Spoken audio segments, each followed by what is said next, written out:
Mourinho sanki çok fena kandırılmış da acısını çıkartıyormuş gibi. Galatasaray doğrudan başarıya, başarının etiketlerine bağlanmış. İrfan Can Kahveci Fenerbahçeli sayılmıyor. Süper Lig. Nesi süper abi ligin? Selamlar. Çok şey konuşacağız ama önce benim için çok önemli bir konuyu açacağım. Sizin için de çok önemli olmalı. İsrail'in Gazze'deki soykırımının yaşandığı günlerde futbol falan konuşmak zaten problemli, sıkıntılı bir şey. Ama demek ki önce bunun üzerinde durmamız lazım. İtalya Futbol Teknik Direktörleri Birliği, UEFA ve FIFA'ya çağrıya hazırlanıyorlar. Ne çağrısı? İsrail uluslararası yarışmalardan çıkartın çağrısı. Çok doğru. Ne işi var İsrail'in uluslararası yarışmalarda? Biliyorsunuz bu bakış açısı çok güçlü teknik direktörler tarafından Haziran'dan beri seslendiriliyor. Böyle şaka değil. Bu adamlara hayranız, alkışlıyoruz. Kim onlar? Mesela Mancini. Bu acının tarif edilebilir ve kabul edilebilir bir yanı yok. Buna son verin dedi Gazze'den söz ederken. Biz de biliyorsunuz bambaşka rüzgarlardayız. Pep de öyle, Guardiola da öyle. Bizden hiç reaksiyon falan çıkmadı. Aman bir aksilik çıkmasın da dünyası. Bizim teknik direktörlerin dünyası. Ve hayatları hep aksilikle geçiyor, meslek hayatları da. Arkadaşlar kendinize gelin, toparlanın. Dünyada Gazze gerçeğinin olduğunu unutmayın. Bir futbol topu bu işi bu kadar unutturur olmasın. Fenerbahçe'yi konuşacağız tabii. Tersi mümkün değil. 12 yıl sonra Şampiyonlar Ligi müziği çaldı Chobani stadında. Fenerbahçe de artık en azından stadyumuyla Amerikalı. Chobani dediğiniz, siz ne sanıyorsunuz onu? Bir Amerikan markası aslında. Konuşulacak çok şey var. Bu net. Fakat baktım haklı olarak bütün taraftarlar, bütün futbol yorumcuları, sosyal medyanın tamamı Mourinho'dan söz ediyor. Bir tuhaflık var. Gerçekten var. Gittiği bütün takımlarda en iyi kaleciyle sahaya çıkmak isteyen, defans anlayışını aslında direkt kaleciden başlayarak düşünen bir teknik direktör Mourinho. Fenerbahçe'de nasıl bir kaleciyle oynuyor sizce? Bunun gibi bir şey, herkesin bildiği şeyler. Fakat bilmediğimiz bir şey var. Çok ilginç. Bu nasıl bir şey ya? Mourinho bizi kandırıyor mu? Yoksa işte hiç konuşmadığınız bir soru var. Konuşulmayan. Birisi Mourinho'yu fena kandırmış mı yoksa? Bu ikincisini hafife almayın. Mourinho sanki çok fena kandırılmış da acısını çıkartıyormuş gibi. Yoksa böyle futbol, böyle takım, böyle oyun, böyle basın toplantısı olmaz. Sizce olabilir mi?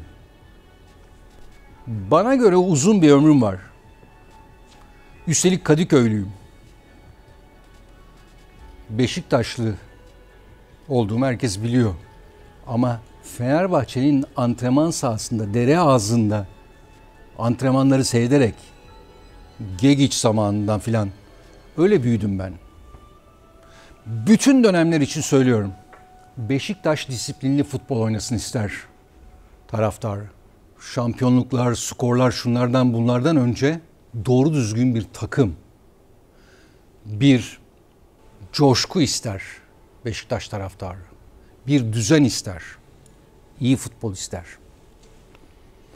Galatasaray'ın ve Galatasaray taraftarının ne istediğini biliyoruz. Galatasaray en başından beri doğrudan başarıya, başarının etiketlerine bağlanmış bir kulüptür. Taraftarı da öyle eğitilmiştir. Hep yukarılarda olmak ister. Fenerbahçe ne ister? Ben biliyorum. Diyorum ya, Kadıköylüyüm. Fenerbahçe haz versin istenir. Zevk versin. Kazansın. Tabii ki kazansın. Ama bunu güzel futbolla, zevk vererek, maçtan hemen sonra bütün taraftarların sevinçle, neşeyle sokaklara dökülebileceği maçlar oynasın ister Fenerbahçeliler. Fenerbahçe'nin geleneğidir bu. Ve çok uzun bir zamandır Fenerbahçe bundan uzak. Uluslararası çapta çok büyük bir teknik direktör geldi ve Fenerbahçe zevk veren futboldan iyice uzaklaştı. Çok çarpıcı bir sonuç bu. Üzerinde gerçekten durmamız gerekiyor. Fenerbahçe kendi geleneğinden uzaklaşıyor. Aslında taraftarından uzaklaşıyor. Taraftarı yine statta yer alıyor, ekran başında yer alıyor, kendini parçalıyor filan ama futbol hazzı sürekli kaybolup gidiyor. Muazzam bir erozyon. Bunun durdurulması lazım. Nasıl, kimle ama mutlaka durması lazım. Şimdi gerçekçi olalım. Haftalar boyu da zaten bu çerçevede konuşacağım. Süper Lig. Nesi süper abi ligin? Süper Lig falan yok. Adını böyle koymuşlar. Zaten süper olan ya da süper olduğuna inanılan iki takım var. Galatasaray, o başarı etiketi açısından zaten Türkiye çapında süper sayılabilir. Bir de onun hakiki rakibi Fenerbahçe. O da Süper Lig titrini sürdüren kulüp. Diğerleri figüran gibi. Çok uzun bir zamandır böyle. Kızarlar bana belki bunları söyledim diye. Ama böyle, gerçek bu. Şimdi bu çerçevede bu yerel bağlamdan çıkmak için bir şeyler yapmak gerekiyor. Fenerbahçe kulübü de global bir hamle yapmak istedi. Şimdi bugün biliyoruz. 2 gündür, hatta haftalardır bu sezon hazırlıklarından beri bütün yorumcu arkadaşlar yine aynı şeyi söylemeye başladılar.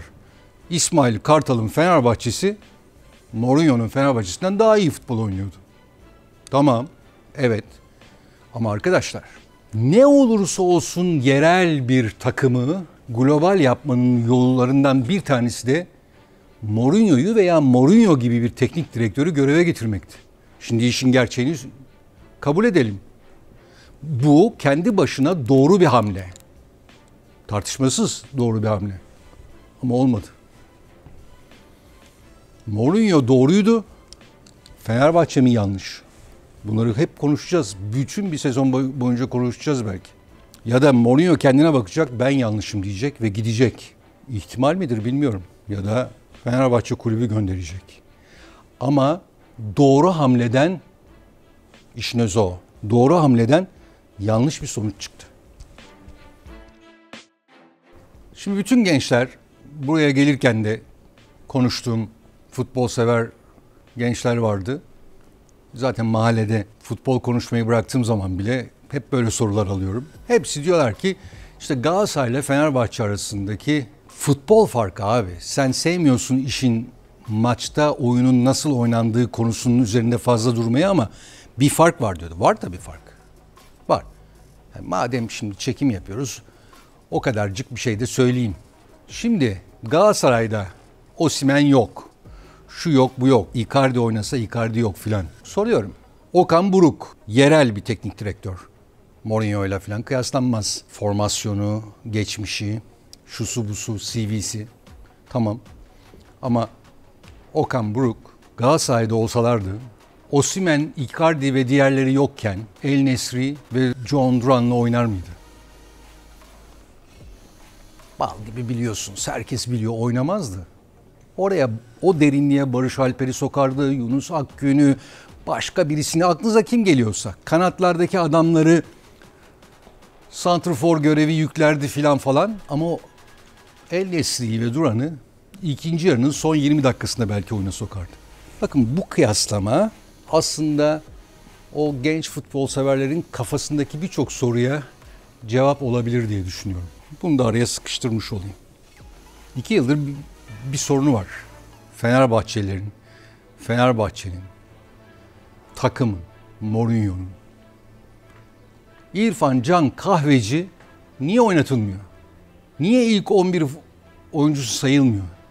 Hatta mesela düşünün, Benfica karşısında İrfan Can Kahveci son 5 dakikada değil de son 15-20 dakikada oyuna girseydi bazı şeyler farklı olabilir miydi? En azından bir his olarak diyebiliyoruz ki doğru düzgün gol pozisyonu bulamayan Fenerbahçe belki 2 tane gol pozisyonu üretebilirdi. Yalan mı? Doğru. Şimdi size bu maç analizleriyle falan asla anlayamayacağınız bir şey söyleyeyim. İrfan Can Kahveci Fenerbahçe'nin oyuncusu sayılmıyor. Bunu kabul edin. Kim saymıyor onu kendi kendinize sorun. Sadece Mourinho mu acaba? İrfan Can Kahveci'ye taşralı muamelesi yapılıyor. Bu sosyal, sınıfsal, kültürel bir konu. Öyle maç, futbol falan değil. Eğer mesele futbol analizlerinin anlattığı gibi mesele ise birinci bölgede böyle toplanacağız, ikinci bölgede şöyle, üçüncü bölgeye şöyle girmeli Fenerbahçe falan. İrfan Can Kahveci'nin oynaması lazım. Oynatılmıyor çünkü sınıfsal, sosyal, kültürel olarak İrfan Can Kahveci Kadıköylü, İrfan Can Kahveci Fenerbahçeli, İrfan Can Kahveci İstanbullu sayılmıyor. Bununla yüzleşmeye var mısınız? Ona hala Gençler Birliği, Ankaralı, Ankara güçlü, şunlu bunlu filan muamelesi yapılıyor. Futbol böyle bir şey işte. İşin bu taraflarını ileride çok konuşacağız. Benfica 10 kişi oynamış. Geçin bunu ya. Benfica 10 kişi kalıncaya kadar zaten 10 kişiydi Kerem'le. Bunu da not etmiş olalım. Ve şimdilik benden eyvallah. Tekrar görüşmek üzere.